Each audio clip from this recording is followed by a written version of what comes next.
everyone. So today is Tuesday. I'm going to be posting this video tomorrow.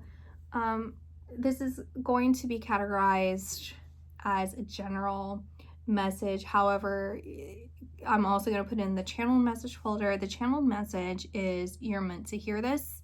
You're supposed to hear this. So if this video reaches you and you feel compelled to watch it, then there's something in this that you need to hear.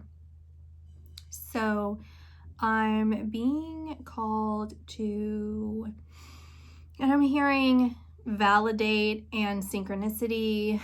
So those are probably keywords for you, that there's going to be something that validates something for you and is synchronistic. So on Sunday, I was weeding around my roses. They're white roses. I don't know why I feel compelled to tell you. They're white roses. And I started getting this information, and it was trickling in all Sunday and Monday afternoon. And that's when I knew that that was going to be the theme of this week.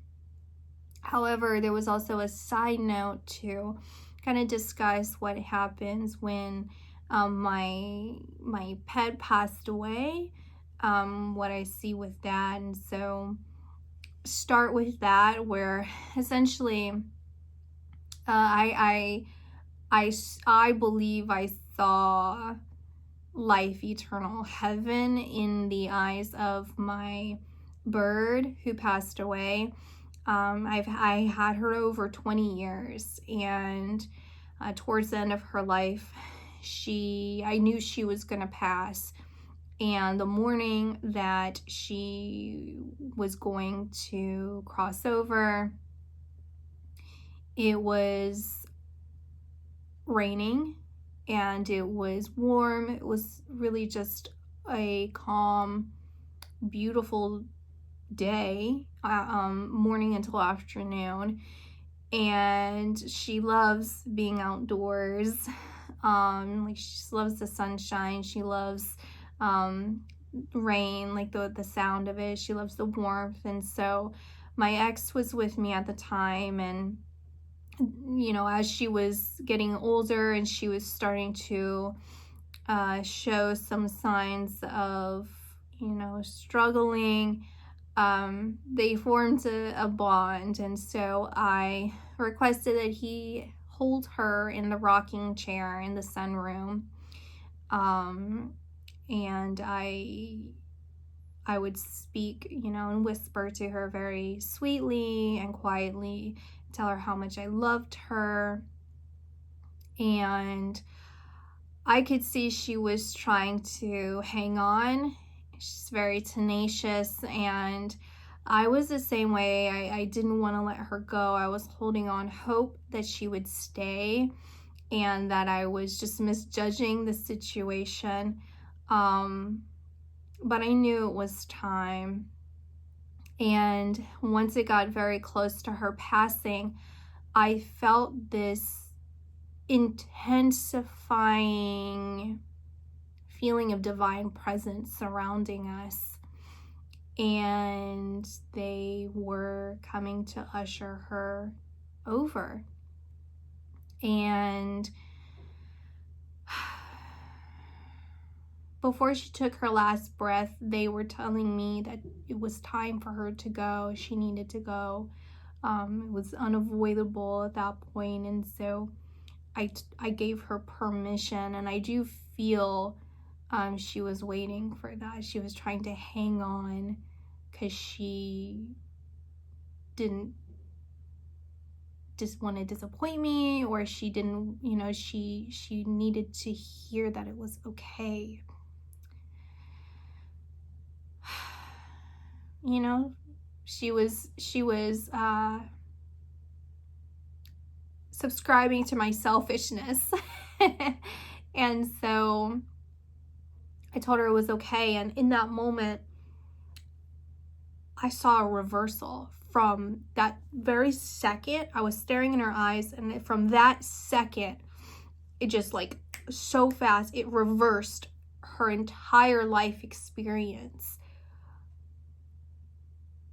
Like even moments, that I was not around her, I saw everything from her perspective reversed all the way into an egg, and then beyond the egg back into heaven, like absorbing into heaven, to God. And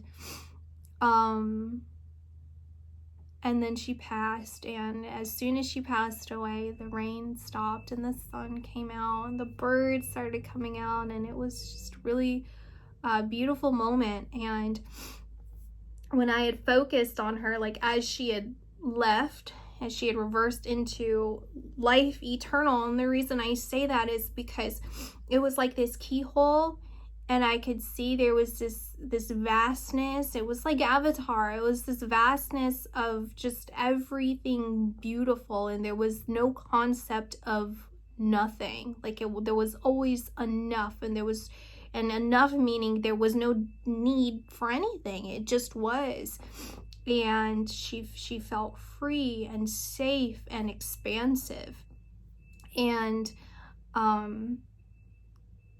I don't believe animals have souls, because the soul is, from what I've observed, is capable of free will, is capable of choice, is capable of with the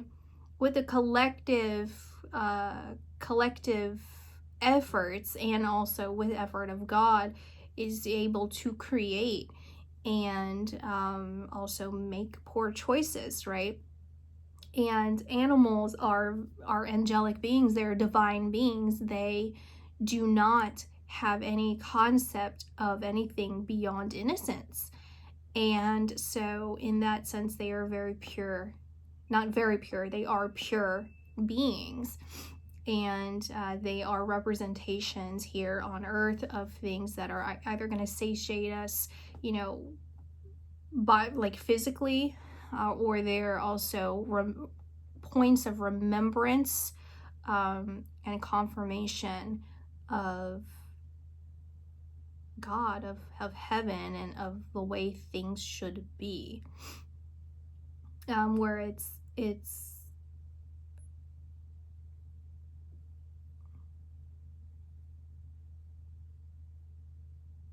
unconscionable love. And so anyway, my ex at the time was not really believed in God, didn't have spiritual experiences that he could really point out, didn't really know about this kind of stuff that I'm talking about, as far as like my perspective on things. He kind of had an idea, but not really. And so after that had happened, I asked him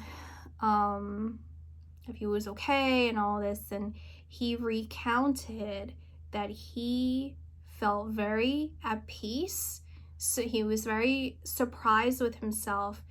He was very at peace because he felt a divine presence coming through as she was passing. He didn't see the reversal, but he did see that keyhole that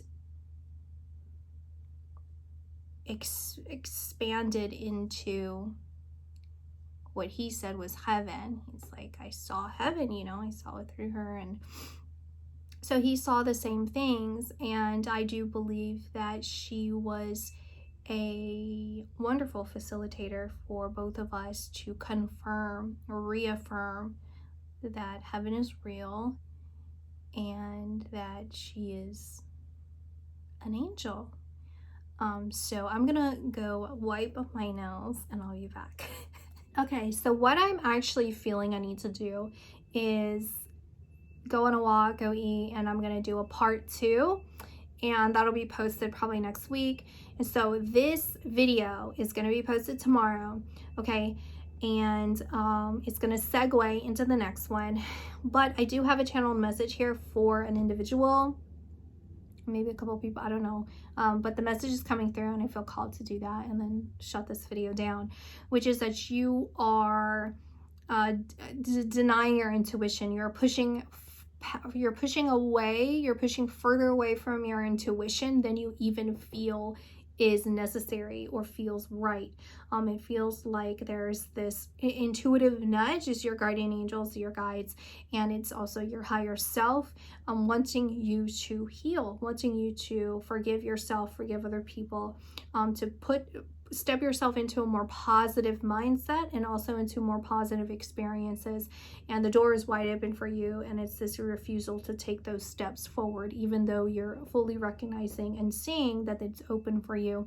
It's almost like this denial, and I'm hearing the word crushing. It's like this crushing feeling, but it's equally crushing in the sense that you feel like you need to hang on to this mindset or habits, and it's also getting extremely uncomfortable because you feel so compelled to move forward. And it's actually kind of this fear I'm feeling towards you, about what will people think about me if I kind of come out as a completely different person. It's like someone who's kind of very moody, someone who has a very negative outlook on life, or someone that is like some sort of way, and then coming out and being someone who's very optimistic, very chipper, very outgoing. It's like, what are people gonna think if I really want to follow that and do like a complete 180? And it's like, it doesn't matter what people think. And honestly, whether people need adjustments to that or not, it's a very positive thing. And whether you get a little bit of like teasing or something like that, or confusion, whatever the circumstances are that's kind of surrounding that, it's totally fine. Just kind of let it run off your back, like water off a duck's back, because you need to be more willing to step into positive changes. Otherwise, it's just going to hold yourself back. It's just going to be harming yourself. And you should aim to live authentically and to step into your truth. And so maybe it was the truth prior to this that you felt you needed to kind of stay in this more downtrodden or negative outlook on something, or you needed to kind of sit with that and kind of really understand the different parts of why you were feeling that way. But now you're meant to step into a more healing process, and the healing, it doesn't have to look the way people feel it needs to look for you. You're allowed to heal in the way that you need to heal, and if that's a very happy, outgoing way, then so be it, because that's who you truly are. That's what you want to do. And so it does feel like there's a little battle in you of trying to rationalize the way that you need to act. You feel you should act the way that it seems is the proper way to act for you. It's almost like they're also giving me an example. I don't know. This is just an example. It's like if someone were to come out as gay from being straight, and it's like, well, how am I supposed to like what are the expectations of other people of how I should be? Like, how do I get myself acclimated to that and get the society acclimated to this new version of me? When it's like, you just be you instead of repressing, and prior to that, before you even really started like changing internally, something felt wrong, I guess, like different, and you were kind of understanding it, then before, you see what I'm saying? It's like, it made sense before, but then you start feeling uncomfortable, and then now you want to step out of it and kind of just be more of yourself. But then it's like, how do I get people ready for myself? You just be yourself. Forget the way the responses of other people. It's going to make sense for them later. They're going to get used to it. It doesn't matter. You need to do this now. You need to do this for yourself. You need to follow your intuition. You need to follow what you're guided towards. You need to be daring, right? Dare to be you, to be bold, to follow what your heart is pulling you to.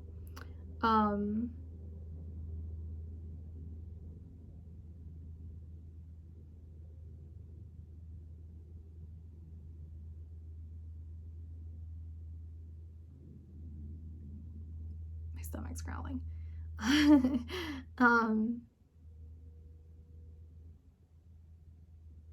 I'm just seeing like this image. It's when you do that, when you finally do that, whatever it is that you're holding back on, you're going to see how